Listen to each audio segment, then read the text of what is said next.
पहले तो राम राम भाई सभी को। यार देखो, जैसे मेरा दिमाग खराब है ना, वैसे ही आपका भी दिमाग खराब हो रहा होगा भाई। एसएससी एमटीएस का बच्चों का मतलब दिल तोड़ दिया, नोटिफिकेशन नहीं दे रहे हैं। मतलब सीएचएसएल का नोटिफिकेशन आ चुका है, सीपीओ का आ चुका है, मतलब टाइम पे नोटिफिकेशन आ गया था। इलेक्शन के बाद करा रहे हैं वो बात अलग है, आपने नोटिफिकेशन दे दिया था एसएससी ने, ठीक है। नोटिफिकेशन दे दिया तो वो बच्चे तैयारी में लग गए अपना कि हाँ भाई नोटिफिकेशन आ चुका है, एग्जाम पोस्टपोन हो चुका है थोड़ा, लेकिन इसका मतलब ये नहीं है कि एग्जाम भाई होगा नहीं या फिर हमें पता नहीं है कि वैकेंसीज क्या है, ठीक है। उन सभी को बच्चों को इतना तसल्ली हो गई, हाँ भाई नोटिफिकेशन आ गया, पढ़ाई में लग जाओ। अब वो भाई अपना उस हिसाब से पढ़ाई कर रहे हैं, जब भी उनका एग्जाम है उस हिसाब से रिवीजन कर रहे हैं, उसी हिसाब से मॉक टेस्ट लगा रहे हैं। एक स्ट्रेटेजिक वे में उन्होंने डे बाई डे अपना टारगेट बना लिया कितना मुझे करना है।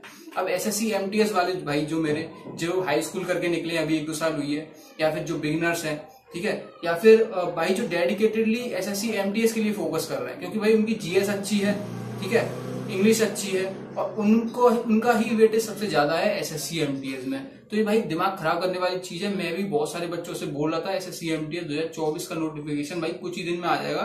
लेट कर रहे हैं ये लोग इलेक्शन की वजह से, हाँ, लेकिन आ जाएगा, ज्यादा से ज्यादा 10 दिन लेट हो जाएगा। अब तो भाई हद ही हो गई है। मतलब नोटिफिकेशन की जो डेट थी लगभग उससे आप बोलोगे तो लगभग आधे महीने से ज्यादा हो चुका है, 1 महीना होने जा रहा है, ठीक है, यही मानो। तो नोटिफिकेशन अभी तक इन्होंने दिया नहीं है, तो मतलब एक तरीके से नुकसान हो रहा है किसका, जो मेहनती बच्चा है। अब मेहनती बच्चा भाई देखो, मैं पिछली वीडियो में ही बता रहा हूँ आपको, इस वीडियो में भी दोबारा बताऊंगा कि आप मेहनती बच्चे हो, सीरियस हो, तो भाई आप पढ़ाई करते रहो, भरोसा रखो, वो भाई काम तो आएगी, ठीक है। नोटिफिकेशन आते ही एग्जाम डेट बहुत जल्दी कराएंगे, ठीक है, एग्जाम बहुत जल्दी डालेंगे आपका, क्योंकि भाई आपका जो इलेक्शन है वो खत्म होते ही आपके सारे एग्जाम्स आने वाले हैं। सीएचएसएल, सीपीओ, सीजीएल का भी देखो वैकेंसीज ज्यादा आ रही है इस बार। और एक बात मुझे हंसी आती है भाई, वैकेंसी जितनी नहीं आ रही उससे ज्यादा तो वीडियो बना दी है।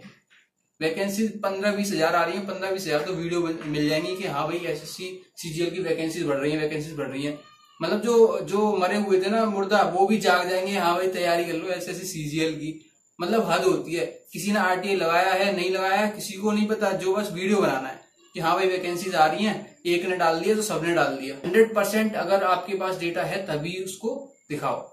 ये नहीं कह रहा सारे ऐसे बना रहे वीडियो, कुछ बना रहे हैं। अब एसएससी एमटीएस वाले बच्चे भाई, मुझे पता है आप लोगों की परेशानी मैं समझ सकता हूँ, अभी नोटिफिकेशन नहीं आया है, लेकिन भाई ये बात समझो, आपका जैसे ही इलेक्शन खत्म होंगे उसके बाद नोटिफिकेशन आ जाएगा।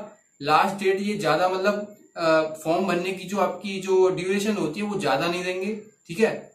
और सीएचएसएल सीपीयू जितना पोस्टपोन हुआ है ना, जितने दिन, उतना ही आप हिसाब लगा लो भाई। जब भी जो कैलेंडर है ना एसएससी का, टेलीग्राम चैनल पे पड़ा हुआ है, नीचे लिंक है उसकी डिस्क्रिप्शन में दे दूंगा टेलीग्राम चैनल की, वहां से देख लेना, ठीक है। जो डेट दे रखी है ना इन्होंने ऑफिशियल जो नोटिफिकेशन में कैलेंडर में अपने, उसी डेट से उतने ही दिन आगे बढ़ा लेना जितना सीएचएसएल और सीपीयू का आगे बढ़ा है, ठीक है।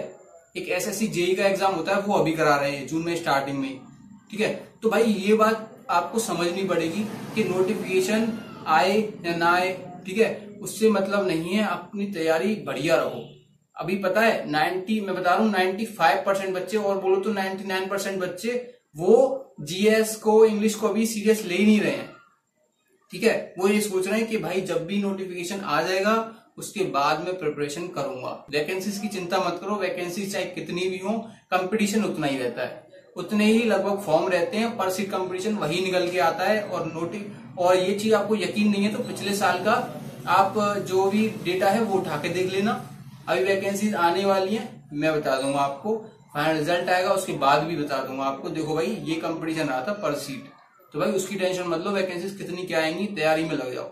जीएस ऐसा सब्जेक्ट है, अगर आपने स्ट्रॉन्ग कर लिया तो भाई आपका सीएचएसएल सीजीएल, अभी क्या हो रहा है ना एसएससी में, वो वाला टाइम गया भाई। सीजीएल में क्वेश्चन, सीएचएसएल सीजीएल में इतने हार्ड क्वेश्चन मैथ के डालते थे बच्चों पे, वही नहीं होते थे। अभी क्या है, मैथ और रीजनिंग ये सब सब्जेक्ट ना थोड़े से इजी, मतलब ऐसे दे रहा है, थोड़ी कैलकुलेटिव है लेकिन बच्चा कर ले भाई। लेकिन वहां पे अब जीएस का रोल प्ले ज्यादा मजबूत हो जाता है। जो बच्चा जीएस कर सकता है ना, वो भाई अपने नंबर खींच के ले जाएगा, और भाई जिसने जीएस कर दी वो सिलेक्शन भी ले जाएगा। टायर 2 में भी डाल दिए जीएस इन्होंने, अब बच के कहां जाओगे, ठीक है। तो भाई एमटीएस वाले बच्चे अपने आप को भाई कम मत आंकना। अगर आप मैथ पढ़ रहे हो, रीजनिंग प्रैक्टिस कर रहे हो, जीएस और इंग्लिश आपने मजबूत कर रखी है, तो भाई आप सीजीएल का भी एग्जाम क्लियर कर सकते हो। ये अपने आप पे कॉन्फिडेंस रखो।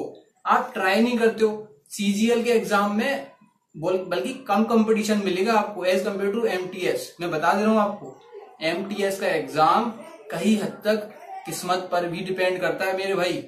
उसमें 1/3 की नेगेटिव मार्किंग है। 25 में से आप 25 क्वेश्चन करके आए, 20 आपको आते हैं, 3-4 आप तुक्के लगा के आए। अब 3-4 आपके गलत हो गए और एक और बंदा है उसके सही हो गए, तो ये भाई लक ही तो है, ठीक है। और जीएस ऐसा सब्जेक्ट है भाई जिसमें लक काम करता ही करता है, समझ रहे हो। 10 सेकंड में आपने टिक लगा दिया, आगे बढ़ गए, तो वो भाई वहां पे मैटर हो जाता है, ठीक है। जीएस से बात ध्यान आई, पीछे आपको बुक दिख रही होगी जीएस की, ओसवाल बुक्स की तरफ से जीएस की बुक है, 1 फॉर ऑल, मतलब सारे एग्जाम्स कवर कर लेगी, रेलवे, एसएससी। और भाई देखो एसएससी के हिसाब से ये बुक अच्छी लगी मेरे को, क्योंकि भाई देखो इसकी देखो थिकनेस, देखो ज्यादा थिकनेस नहीं है, और उसमें सारे ही चैप्टर्स जो सब्जेक्ट्स हैं वो कवर कर रखे हैं अच्छे से। Art and culture, history, geography, polity, science में फिजिक्स, केमिस्ट्री, बायोलॉजी उतना दे रखा है जितना एसएससी पूछता है खासकर, और एग्जाम्स की मेरे को पता नहीं है। तो ये इसका लिंक मैं नीचे डिस्क्रिप्शन में दे दूंगा। उसके साथ आपको और भी बुक्स मिल जाएंगी, अगर आपको काम की लगे तो आप बाय कर सकते हो, ठीक है। सीजीएल, सीपीओ, एमटीएस, और हाँ एमटीएस के भी उसमें शॉर्ट पेपर मिल जाएंगे पिछले साल के, पिछले 4-5 साल के मिल जाएंगे, वो देख लेना। नीचे उसकी लिंक, इसकी नीचे डिस्क्रिप्शन में लिंक दे दूंगा, ठीक है, इसकी देख लेना। और भाई एक और चीज, जिनको भाई वोकैब में दिक्कत आती है, तो भाई एक चैनल है मैंने देखा था, सीजीएल ट्रिकी वोकैब के नाम से है, तो ये रहा चैनल, देखो ये ऐसा दिख रहा है, ज्वाइन कर लेना। इसकी लिंक भी नीचे डिस्क्रिप्शन में दे दूंगा, और अपने चैनल की भी नीचे डिस्क्रिप्शन में दे दूंगा। इस चैनल पे क्या है भाई, जो अंचल सिंह सर है वो डेली वोकैब डालते हैं अपने शब्दों में याद करने के लिए, जो बोलते हैं ना ट्रिक से, ठीक है, ट्रिक से याद करने के, अपने हिंदी वर्ड से रिलेट करके उस वर्ड को याद करने के लिए।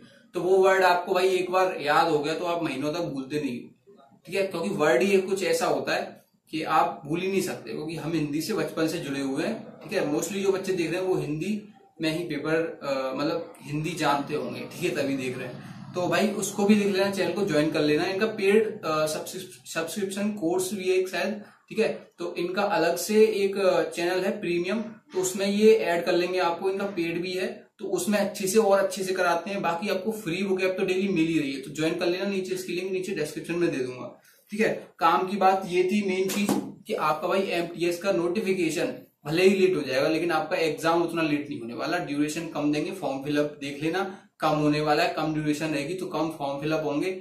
और वैकेंसीज की बात करें भाई, उम्मीद ज्यादा की लगाई जा रही है, क्योंकि सीजीएल, सीपीओ आप कोई भी उठा के ले लो, वैकेंसी सब में ज्यादा आई है इस बार, तो डिपार्टमेंट से वैकेंसी सब में ज्यादा आ रही है। एमटीएस कहाँ रह जाएगा, समझ रहे हो। जरूरत तो एमटीएस की भी पड़ेगी।